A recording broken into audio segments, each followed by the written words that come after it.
This conference will now be recorded. Okay, good afternoon, everybody. And as we get ready for Shavuot, it makes sense to go through what happened on Shavuot. And of course, what happened on Shavuot is the Sinai experience, and that we heard the Aseret HaDibrot. We heard the 10 commandments. And Moshe then was on the mountain for 40 days, coming down with the luchot, with the written expression of those 10 commandments, which contained within in them Kol HaTorah Kula, the entire Torah, so to speak. And of course, that was on Shiv Asar B'Tammuz, the 17th day of Tammuz. He came down, saw the sin of the golden calf, shattered those luchot, and it wasn't until Yom Kippur, 40 plus 40 other days, when he came down with the second luchot. What I want to focus on today is the structure of the Ten Commandments. And once again, this is from Rabbi David Foreman, and how it actually relates to our everyday life. Okay, because for most of us, the Ten Commandments doesn't necessarily relate to our everyday life, and they also seem to be sort of abstract. And I'll explain what I mean in just a moment. Now, we know the famous Gemara. Rabbi Akiva said there is something that is a klal gadol b'Torah, the greatest rule of the Torah. And what is that greatest rule of the Torah? According to Rabbi Akiva, famously, v'ahavta l'reacha kamocha, to love your fellow as yourself, which is a quote from Parshas Kedoshim in Vayikra in Leviticus. That is a quote right from the Torah. Yet we also know the story of the convert who first came to Shammai and asked that the entire Torah be taught to him while standing on one foot. Shammai took that as a disrespect, as a degradation of the depth and the breadth and the profundity of Torah. Imagine going to a brain surgeon and saying, I'd like you to teach me all about brain surgery while I'm standing on one foot. The person's been studying and practicing for decades and decades. So Shammai chased him away. Hillel understood that he was not asking or acting in a disrespectful manner. Hillel understood that what he wanted, he was feeling overwhelmed by the idea of 613 mitzvot, and therefore he was asking, what is that one base, that one leg that everything is based upon? And Hillel did not say v'ahavta l'reacha kamocha, actually. Hillel kind of inverted it and gave what's been commonly referred to as the golden rule. What do parents say to children? Would you want somebody to do that to you? Then don't do that to someone else. Madasani lecha lechavrecha lo tavid. Something that is hated by you to your friend, don't go ahead and do it. Don't do that to your friend. If you don't want it done to you, then don't do it to someone else. So once again, that is almost like the flip side. But the question can be asked, why did Hillel give the flip side, almost the negative, on the don't do, as opposed to do? V'ahavta l'reacha kamocha. Do to someone else them to do to you. And where did Hillel get this from? Okay, with that having been said, let's take a look at the Ten Commandments to get an understanding here of these 10 commandments. Okay? They are 1 through 5. Everybody sees my screen, right? The screen is there for everybody to see. Good. Hello. Welcome. So we have the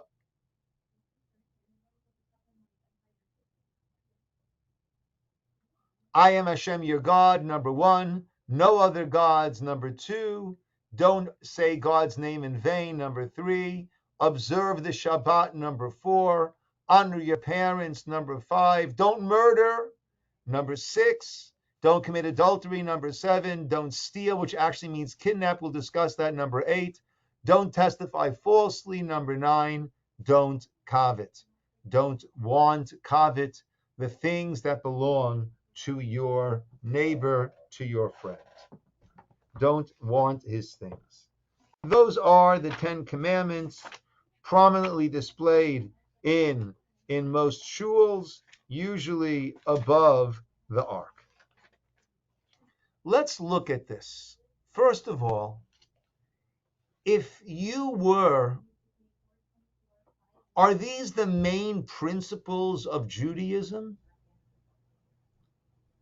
Are these the main principles of Judaism? If you were to pick main aspects of Judaism, what might be some things that would be on your list that are not here on the 10 Commandment list? Let me hear. What are some things that might be on your top 10 list? Don't be bashful. I would imagine, if you are being bashful, I would imagine holidays should get in there. And if you want to get specific, Pesach or Rosh Hashanah, Yom Kippur, but observe the holidays, along with observe the Shabbat, the Sabbath, I would say holidays should be in there. Okay, I would say Love of the land of Israel. Okay, let's get the land of Israel in there, right? Excellent point, many of the laws can only be observed in Israel. The vast majority of the agricultural laws can only be observed in Israel, right? Let that be in there, right? Holidays, Israel, Love of the people, Israel. Okay, excellent. Right? Rabbi Akiva said it's all about v'ahavta l'reacha kamocha. Why isn't there any chesed? Do acts of kindness. Love your neighbor. Why isn't that one of the 10? Another aspect of Judaism, I think, that really in our day-to-day living and life are the laws of kashrut. Right? Maybe that should get some honorable mention. But none of them are on this list. Now, let's take a look at number 9. Don't testify falsely. Granted, we should not testify falsely. But if we're picking 10 out of 613, wouldn't it make more sense to broaden that a little bit? Instead of don't testify falsely, what might have been a better way to put that? That would broaden it. We're choosing 10. We want to have as much as possible. So instead of just don't testify falsely, what would have been a better way to broaden that? We have a pasuk, midavar sheker tirchak. Stay away from falsehood. Right? Don't lie. Like always be honest and tell the truth. Yeah. Right? Either in the positive, be honest and tell the truth, or in the don'ts. But that would include false testimony. Yes, Cheryl. It seems to me like a society cannot function at all without these 10 commandments. And then all the details have to be within that. That probably comes. Okay, but I hear that point. But if that's the case, number 9 should have been don't lie or tell the truth. And one of the details would have been, right, a manifestation of that being honest is don't give false testimony. right? In other words, this is a detail as opposed to a heading. I think it's more of a foundation. The criteria, no, but the foundation would be to be honest. Don't lie. As opposed to the specific of don't give false testimony. And outside of a court, it's not a problem. Outside of a court and testimony, I can be dishonest. So according to the point that you're making, it seems to me that false testimony is a detail, is an aspect, a manifestation of the broader be honest. Be honest in court, be honest outside of court, be honest on phone, be honest would have covered it more. But all the things on the right, 6 through 10, you cannot live in a functioning society if those are not followed. I agree. We'll come to that in a moment. But I think we'd agree that false testimony is a facet of honesty. And if we want to be more general how society can exist, we probably should have been broader and championed honesty and integrity, as opposed to the more narrow false testimony given in a. So let's look at our grouping over here. Okay. So first of all, we speak about the 10 commandments, but actually there's 5 and 5, right? They were given on 2 tablets, 2 distinct tablets, even though in our shuls we always have them like this and they seem to be connected. Actually, it was 2 separate tablets. So besides the classic self-deprecating Jewish joke, why are there 2 tablets? Well, God said to Moses, I'm going to give you the 10 commandments on tablets. Moshe said, how much will they cost? God said, they're free. Moshe said, I'll take 2. So besides the self-deprecating Jewish joke on that, right, we need to understand, in fact, why was it split up into 2? So the typical way that we look at it is, I've got 5 and 5. I've got 2 different categories over here that I'm dealing with. There's the first 5. That's one way of looking at the structure. And then there is the second 5. So it's not simply 10. Rather, it's 5 plus 5. So that's the first structure that we have. There are 2 different categories. Category number 1, and this is famous, everybody knows this. Category 1 is talking about X, and category 2, 6 through 10, is talking about Y. And we're familiar with that, right? And as we've said before, right, you started to say it already, Cheryl, that the second one is societal dealings, right? In order to have a society functioning properly, so these are all what we call bein adam lechavero, between a person and others, between us and our peers. Murder, adultery, stealing or kidnapping, false testimony, and coveting, that's all bein adam lechavero, between a person and one's peers.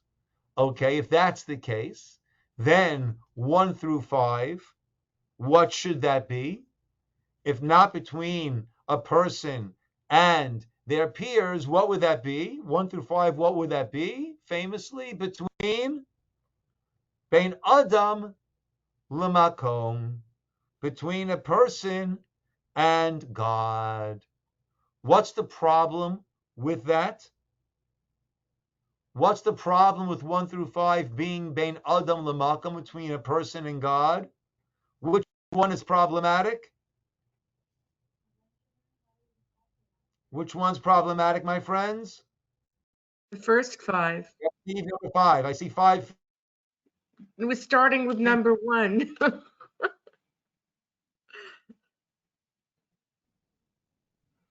Well, I am Hashem your God. That's good. Yeah. No other gods. That's all between us and God. God's name in vain. Shabbat. It's hard to get your mind to wrap around God. Okay, there are challenges for us finite beings connecting to this God and wrapping our head around the God. Fair enough. But when we're talking about categorization, the second five are between man and God. The first five are between man and man. First five are between man and God. The problem, though, is number five. Number five does not seem right in this picture. Number five does not seem to fit in because honoring parents, right? My parents are not God. So really, it would seem that we should have divided up into 4 and 6. The first 4 are between man and God, and the last 6 are between man and man. Unless we rename category 1. We'll have to rename category 1. It's not between mankind, humankind, and God, but what is it between?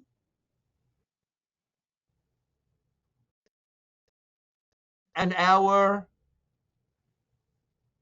what term can we use both for God and parents? Creators? To us, our creators. Our parents created us. The Gemara says that there are 3 partners in the birth of every person. Right. There's the parents, yep, and there is God. So if we rename category 1, meaning structure top to bottom 1 through 5, if we rename that as relationships between us and our creators, so then it's very good. Creators are those who are above us, right? As a reformer writes and says, right? If I'm hired somewhere, I have my boss. I no longer work there. My boss, right? It is a temporary situation for as long as it lasts. Parents are parents. God is God. Those are relationships that created me, and therefore, as long as those are immutable, those continue to exist. Am I freezing on your screens also, or just on my screen? Your screens also. Do you lose my audio, or the audio continues? The audio is good. Okay. Lose sometimes. You lose your audio. It kind of stops every once in a while. Yeah. Okay. This is yeah. I think after Shavuot, let's explore coming back in person to lunch and learn. That way we could actually have a lunch and we can learn in person, and that way we don't have to worry about all of this technological blurbs and burps that we get along the way. Okay, we will explore that. I think it's time.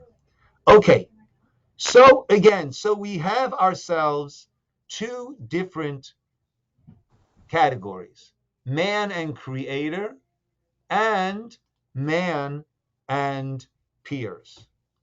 However, there's another way of dividing this. As opposed to, as we've been doing it, 1, 5, 6, 10, there's another way.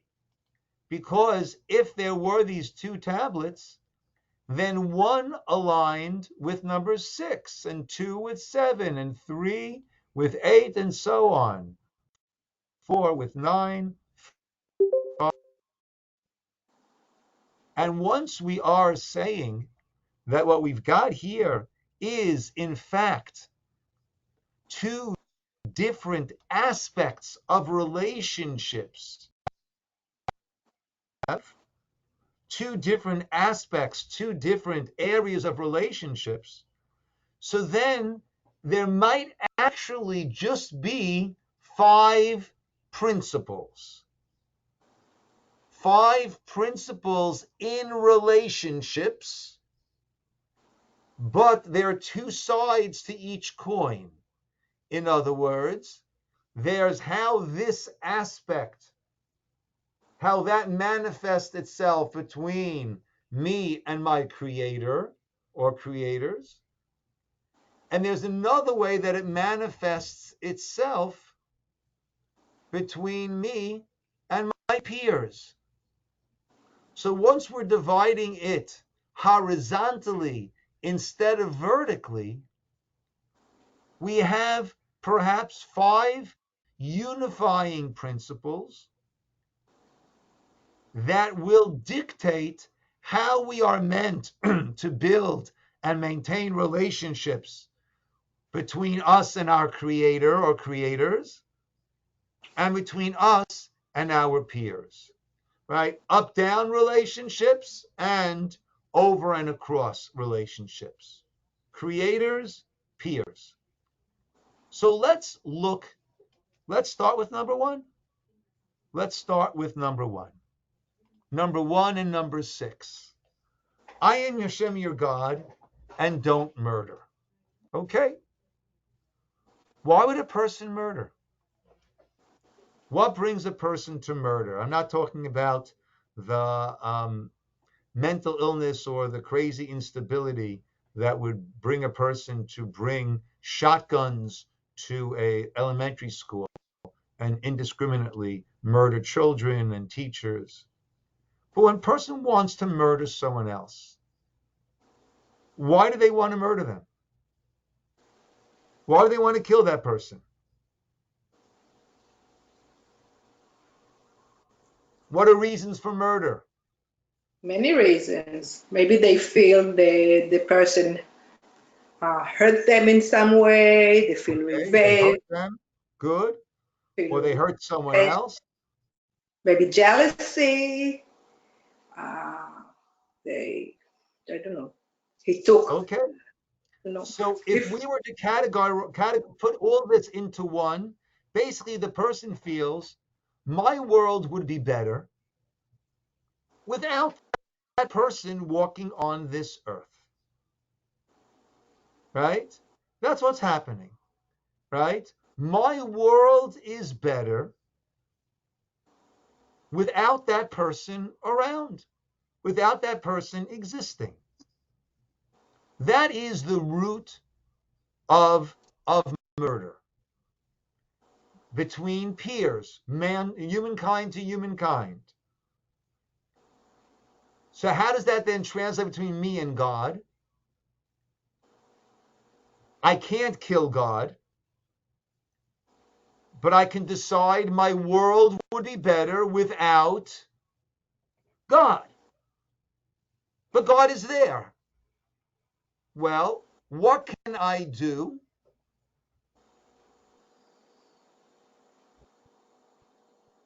God. I can act as if God does not exist. I could live my life the same way I want to live my life without that person in the world. I could decide I want to live my life without God in the world. He might be there, but as far as I'm concerned, he's not.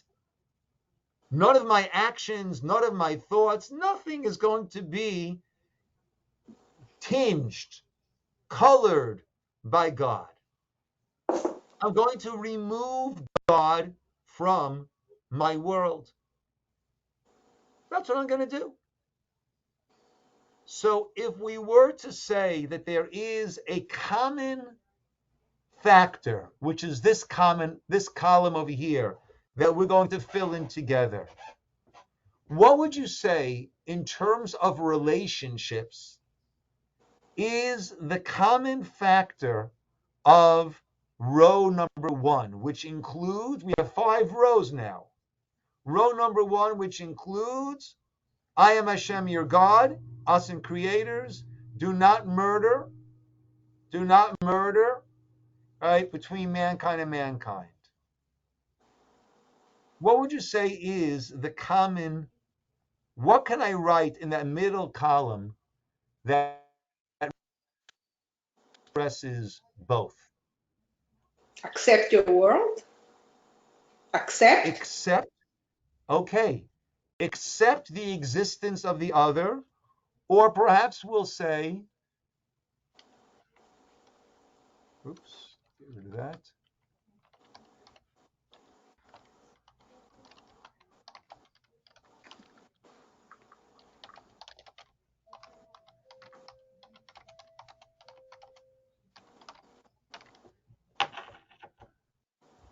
That's what I think we're talking about over here. Let me make it a little bit bigger. Let me make it bold. No, it didn't work. Let me try again. I'm not that good at this.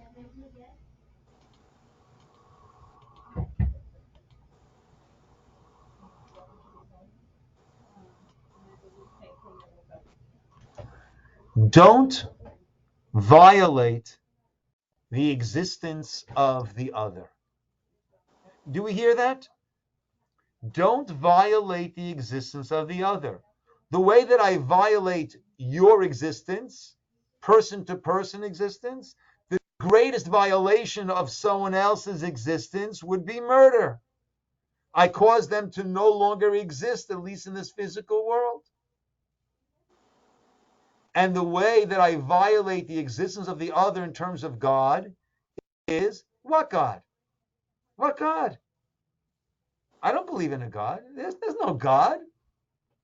I ignore the existence of the other. I don't acknowledge the existence of the other. I violate the existence of the other. Let's continue. Wait. Yes. What if you're being threatened, though? Like when Moshe saw that evil Egyptian and he took his life, you could be Okay. threatened by So somebody. interesting, right? It doesn't say don't kill. It doesn't say lo taharog, do not kill. It says lo tirtzach. That's the Hebrew, which means don't murder, right? The Torah mandates capital punishment for certain situations. There, the shliach beit din is killing someone, but it's not murder.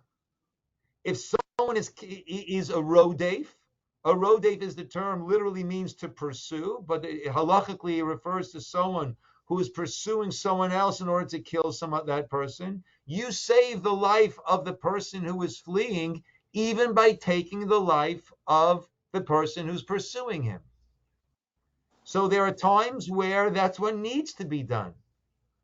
If we're in a war, they're shooting at me, what do I have to do?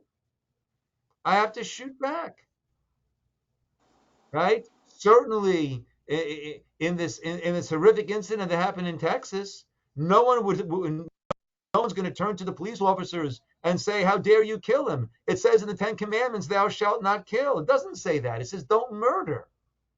Murder is an uncalled for termination of someone's life.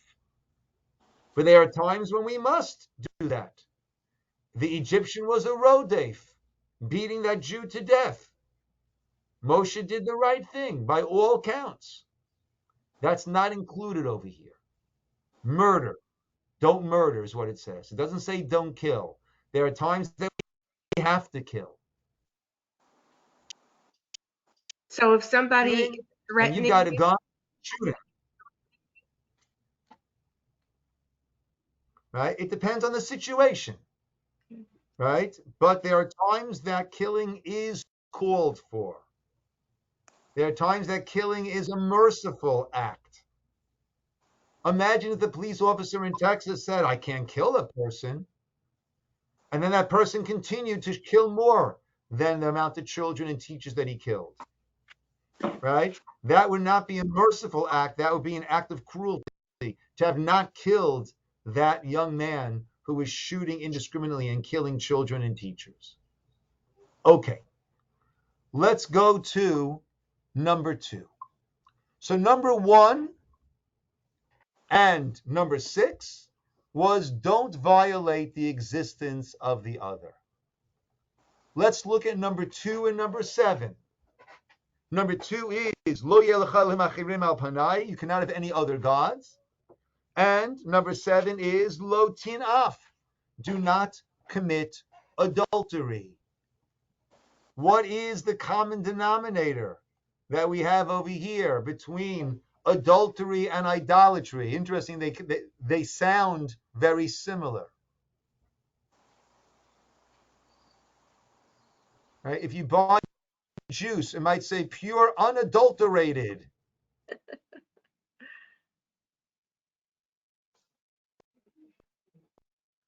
Pure and unadulterated. What are we saying? It's pure. It's pure, meaning nothing that shouldn't be there has been mixed in. Okay? What could we say in one word? And then we'll expand a little bit. But what could we say in one word is the common denominator between number 2, don't have other gods, and number 7, do not commit adultery? What is the common denominator? One word. Marriage. Addition to whatever is there already. I'm sorry, what did you say, Leah? Oh, addition to something that I already have. Okay, so not an addition, but what could be one word? Yes, Steve? Unity. Unity, okay. I was going to say loyalty, meaning we have sacred relationships.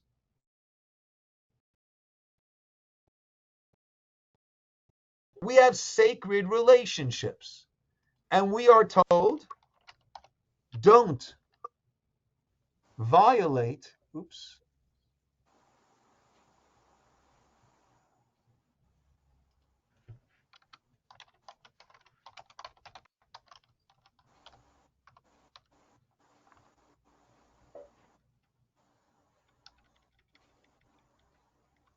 And I will put sacred in parentheses. Right? Because these are 2 examples of particularly sacred, the most sacred of relationships. But we are told, don't violate relationships. Meaning, so we've gotten started over here. We understand that we have to acknowledge and not violate the existence of the other. Okay, so I won't violate his existence. I won't kill him. But I can do tremendous harm to that person. So now we need other levels, these concentric circles that are going to be built around. Don't violate relationships between a person and creator. Don't mix in anyone, anything else. Don't mix in anyone or anything else. We've got sacred relationship with God, with your creator. No other gods, no other forces. Pure, unadulterated. Don't mix anything else in. And when it comes to peers, the most sacred relationship that we have is a bond of marriage. Don't violate that. Don't mix in where you don't belong. This is a space between 2 others.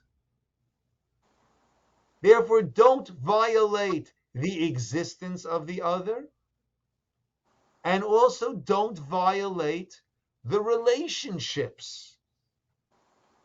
Don't violate relationships.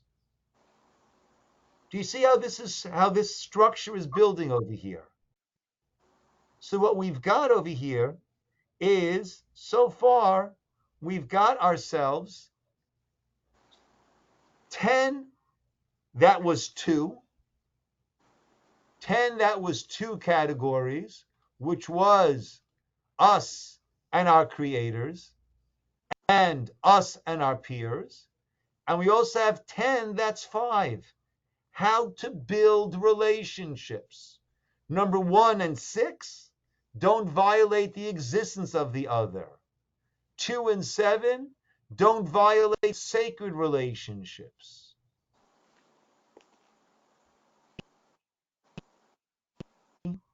And 8, that's a little bit more challenging perhaps.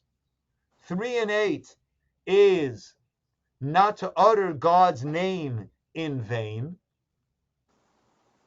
and don't steal.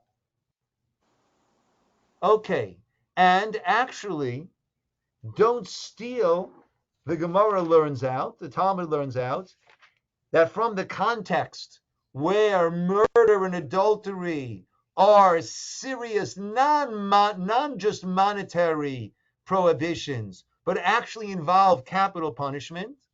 So the stealing over here is actually a reference to a type of stealing for which there is capital punishment in certain situations, and that is kidnapping, abduction. If a person will abduct another person, have them work for you, and then sell them, if one does those 3 things, for that there is a capital punishment. So what might be the common link between number 3, not saying God's name in vain, and number 8, not stealing or not kidnapping? Now it's interesting. Let me just add that the way the Torah writes saying God's name in vain, it doesn't say don't say God's name in vain. Lo tisa, right? Nisa means to actually to lift up, right? Don't lift the name of Hashem your God in vain. Interesting. So, what represents me in this world? Right? My possessions to a certain degree, right? Oh, that's the rabbi's car. Oh, that's where the rabbi lives. Oh, that's the rabbi's office. Oh, that's the shirt the rabbi likes to wear. All of these things represent me. Your name? What best represents me? Your face? Me. The me represents me. Your neshama. My neshama. You might think I'm a very upright person, and I might be the opposite of that. We don't see the neshama. What we do is we see the person. That is what we see. So of all my belongings, the most essential of my belongings is me, is myself. That is the most essential of my belongings. Now, by God, even though we do have a teaching, the world belongs to God, make a blessing before you partake of it, otherwise you're stealing from God. But what is the most clear manifestation of God in this world? What is it that we can, so to speak, take of God's, take that is, can take it? That would be his name. I could abrogate, I could use his name. I swear to God, I'm telling you the truth. What am I doing? I'm stealing that which is God's, which means his name, his authority, his reputation, his name, in order to use it. So you believe me, I swear to God, I'm telling you the truth. Right? So again, how could we categorize our third aspect of relationships? I would say, don't violate the belongings of others. We've got them, number one. We've got their relationships.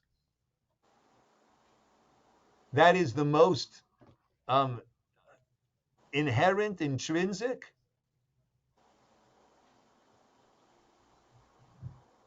And now we are slowly moving further out.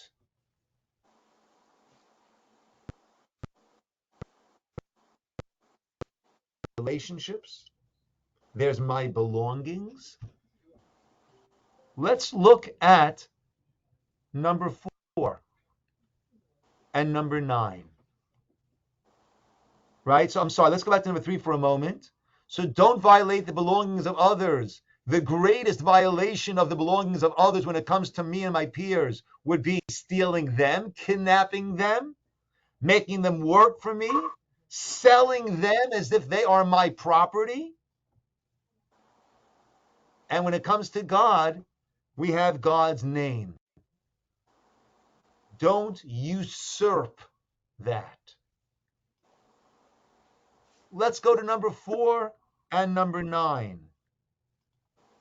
What do we have over there? Number 4 is Shabbat, and number 9 is don't testify falsely.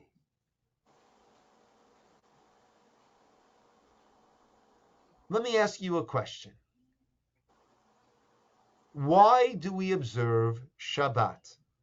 What is the idea of Shabbat observance? The Torah tells us to. Great. I agree. But what is the idea of Shabbat observance?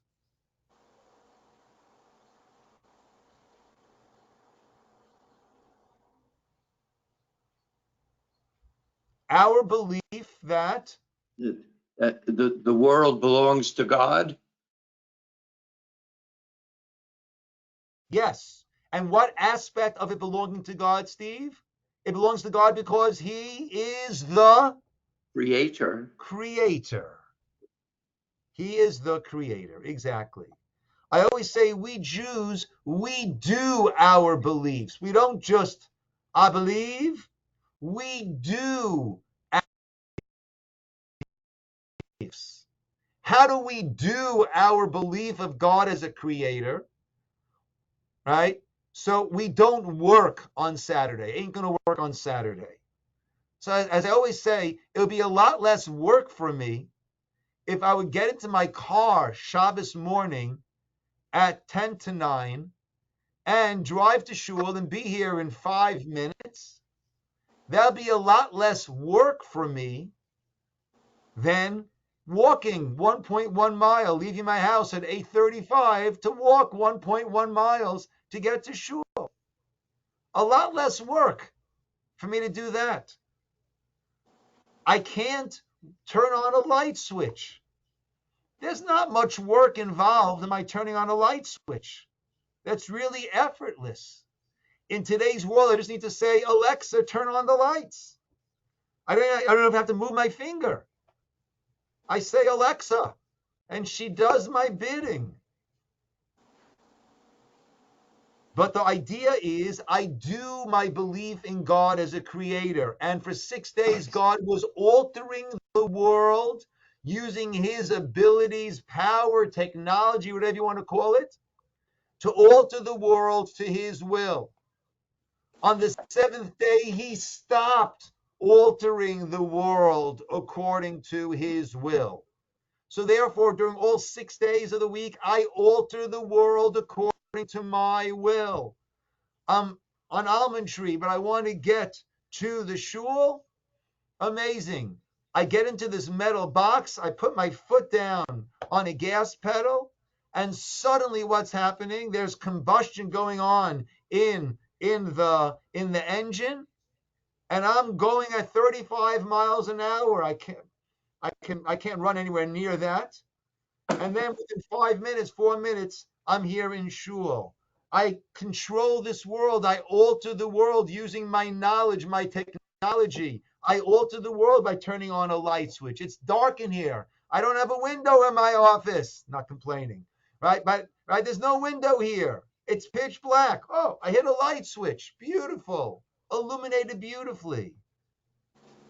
On Shabbos, on the Sabbath, when God stopped altering and modulating the world according to his whims and will, I do my belief in Shabbos, in God as a creator. By comes Shabbat, I too don't alter the world according to my will. That's how I do my belief in Shabbat. And that's why we say that Shabbat is a dut. Oh, a dut means testimony. Leah, we're getting some feedback. If you just mute, I'm sorry. Shabbat. No, I didn't. I didn't ask anything. I don't know why it came up. No, but with your mic on, we're getting feedback. If you could just mute until you're ready to ask. Thank you. Thank you. If I mute you, then you can't unmute yourself, and I wouldn't want to do that to anybody. Okay, so Shabbat is called testimony. Shabbat is the way that we give testimony to God as being the creator of the world. So by my non-observance of Shabbat becomes giving what? Giving false testimony. Oh, that's interesting. Look at what lines up with Shabbat. Number 4. Number 9 is don't testify falsely. So what is the common denominator over here between 4 and 9? Don't violate the name or the reputation of others.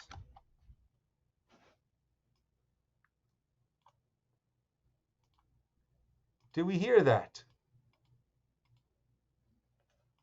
Okay, right? Their relationships, their belongings, their reputation, which of course spreads out very, very far, right? Someone in Israel can now start saying something about me that will ruin my reputation on the other end of the world. That's a power that we have to affect the other. So we have here this structure of how a society, or how relationships, I should say, need to be built, both in terms of myself and my creator or creators,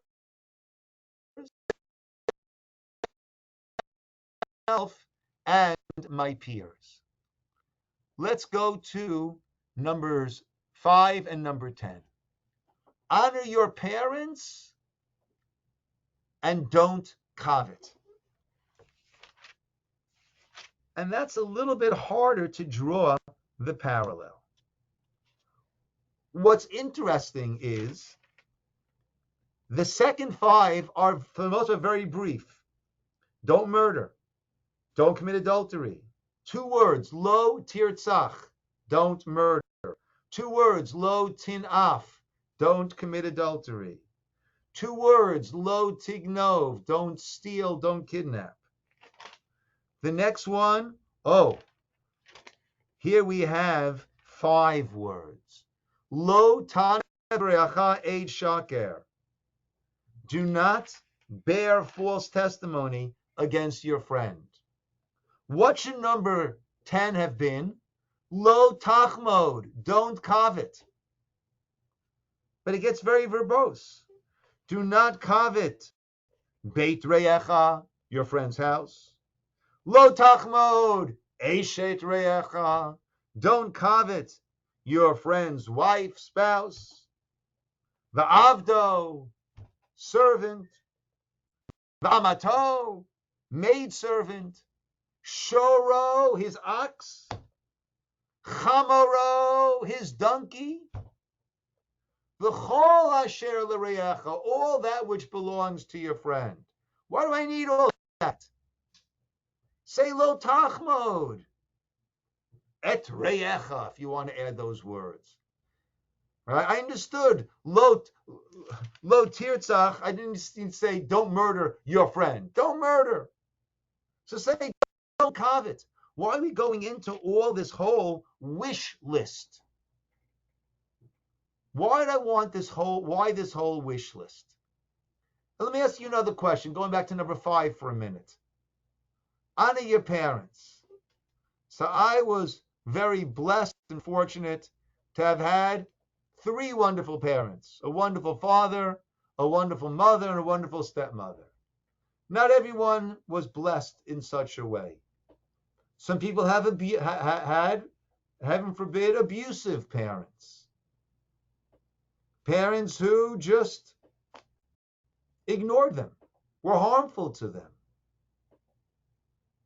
gave them bad DNA, right? Abused them.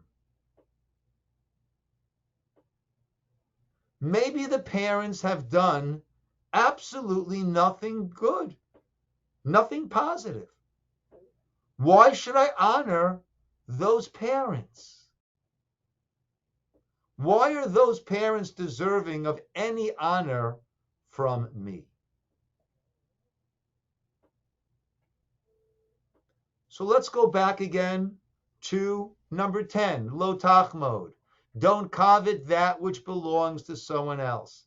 And again, we mentioned the Torah says house, spouse, car, swimming pool, donkey, ox, right? Why are we going on and on? Why, if I'm coveting, like if maybe someone's driving a nice car,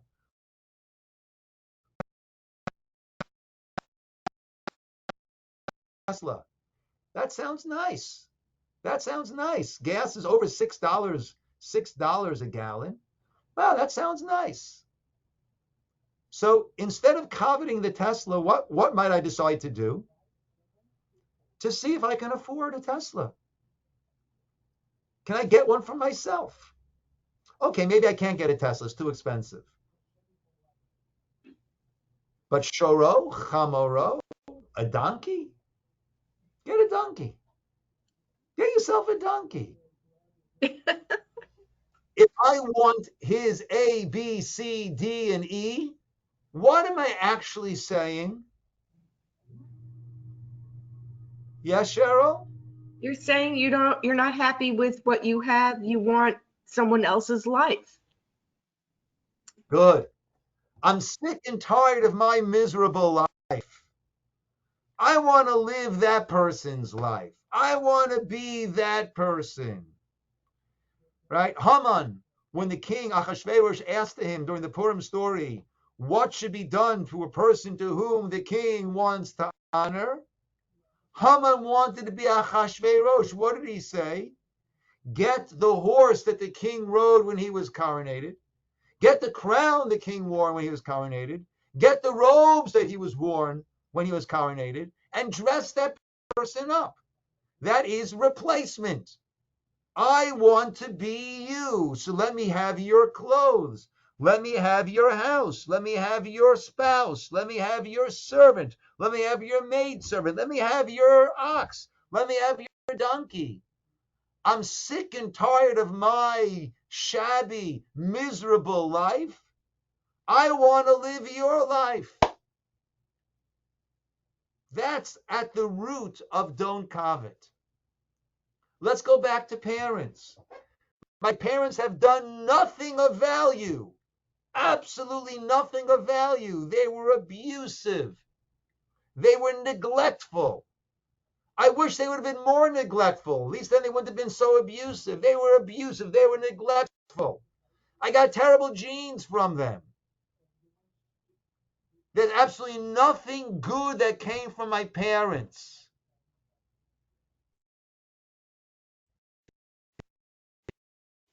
That came from your parents. What's that? You. If you have value, then your parents did something good. They brought you into the world. No matter who, what they are, there needs to be a certain recognition, validation of parents, because if there's no validation of parents, then there's no validation of oneself. So let's look again now at number 5 and 10. And let's say, don't violate your own existence. Do we hear that?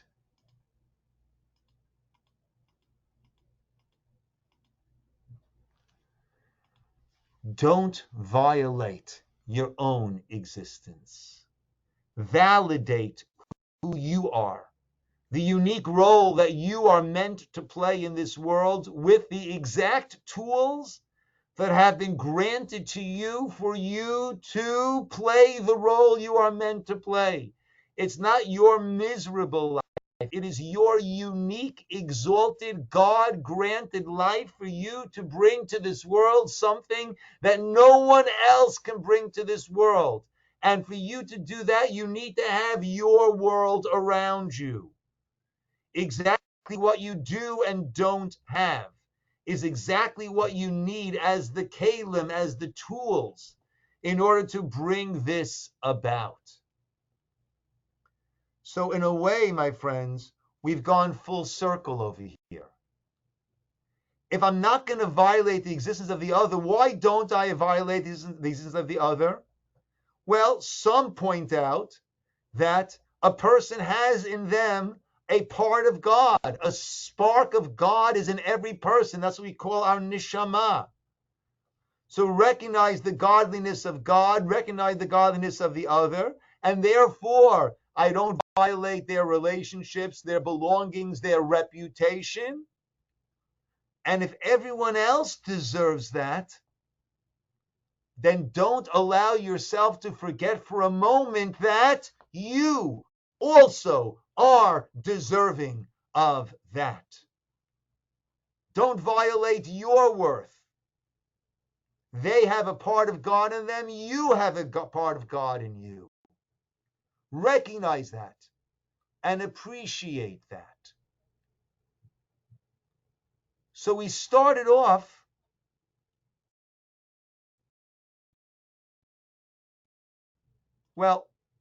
so we have now the different structures. There's the simple structure 1 through 5, 6 through 10. But then there's the structure of 5 different steps towards building a relationship with others. And as we said before, we learned Parshat Kedoshim, V'ahavta l'reacha kamocha, love your neighbor as yourself. The foundation for that needs to be an appreciation, not a hoardiness, but an appreciation for one's self. And these are the foundations of living our life with healthy relationships with our creator or creators and with our peers. We have to respect the other, right? In a relationship, there's healthy love and there is destructive love. Healthy love is right? The two of us come together, but we each retain our identity, and I respect the other. I respect what the other does. I respect the other's boundaries. I respect the space of the other. I don't control in a physical manner. I don't control in an intimate manner. I don't control in a financial manner. I don't control in a social manner that the person can't have friends outside of. No. We are together. Love is healthy love when it is founded upon respect. And that's in an intimate spousal relationship. When it comes to just friends, do I give them space? Do I hear what they have to say? Or am I always just pontificating my ideas? And, right? Is there respect over there? So really, what Hillel did when that person asked him to tell him the entire Torah while standing on one foot, what Hillel did was very simply, he was taking the essence of the Ten Commandments, which is, right, yes, love, good. V'ahavta l'reacha kamocha, beautiful pasuk in Kedoshim. Rabbi Akiva zeh klal gadol b'Torah, love your neighbor as yourself. But how do you build that healthy love relationship? That's exactly what Hillel said. What you want, what you don't, Madasani lecha, lecha v'cha lo tavid. You don't want it done to you, don't do it to them. Don't violate. Don't violate the existence of the other. Don't violate the relationships of the other. Don't violate the possessions of the other. Don't violate the reputation of the other. And at the same time, don't forget yourself in that mix. So where did he get it from? Perhaps a reformer says, perhaps he got it from the Ten Commandments. That is, right? Oh, free love, right? We had the 60s. We have societies of free love. When that does not include respect for boundaries, when free love is me getting whatever I want and everyone else, who cares, who I trample on the way, that's not free love, that's self-love. That's self-love through violating others. So v'ahavta l'reacha kamocha, yes, but how do we have the boundaries? That's how we have the Ten Commandments. That's telling us how to exist in the relationships with others, be they our peers, the horizontal, be there with our creators, the vertical up-down relationships. That is what these Ten Commandments are sharing and giving to us. Okay, my friends. Yasher koach, everybody. Good having you join on. And let me wish you all a good day and a Shabbat Shalom. Look forward to seeing those who can make it. Look forward to seeing you on Shabbat. Everybody Shabbat feel Shalom. Thank Shabbat you. Shalom. You're very welcome. Yes, Cheryl. Thank you. Oh, okay. Very good. Okay. Good seeing everybody. Be well, be well. You too. Thanks, Signing Thank off. you. Thank you.